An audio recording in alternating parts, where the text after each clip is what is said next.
America అధ్యక్ష ఎన్నికలు 2024 November నెలలో జరగనున్నట్లు పలు వార్తా ఛానళ్ల ద్వారా తెలుస్తుంది.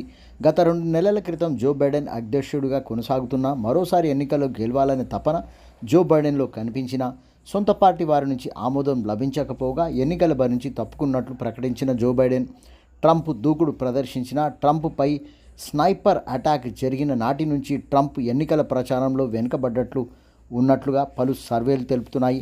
ప్రపంచ దేశాల్లో ఎన్నికల్లో వారి దేశ సమస్యలు, రాష్ట్రాలకు సమస్యలు మీద హామీలు ఉంటాయని తెలుస్తుంది. భారత ఎన్నికల్లో పథకాలు కీలకంగా ఓటర్లను ప్రభావితం చేసే అంశంగా నిలుస్తుంది.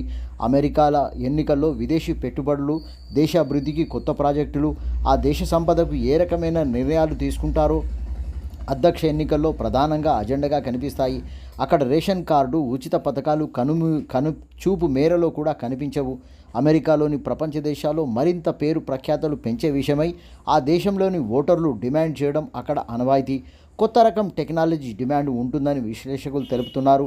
భారత సంతతి కమలా హ్యారిస్ అమెరికా అధ్యక్ష ఎన్నికల్లో అందరికంటే ముందంజలో ప్రచారంలో ఉన్నట్లు తెలుస్తుంది. పలు సభల్లో ఫండ్ రైజింగ్ గురించి మాట్లాడిన కమలా హ్యారిస్ కేవలం ఒక సభ నుంచి $12 మిలియన్ విరాళాలు సేకరించినట్లుగా సమాచారం. అధ్యక్ష ఎన్నికలు ఏ విధంగా ఉంటాయో ఇప్పుడు కొంచెమైనా భారతీయులకు తెలుస్తుంది. అక్కడి ఎన్నికలు వారి దేశ ప్రతిష్టకు, వారి దేశ భవిష్యత్తుకు తీసుకోవాల్సినటువంటి వాటి మీదనే ఓటర్ల శ్రద్ధ కనబరుస్తారని తెలుస్తుంది.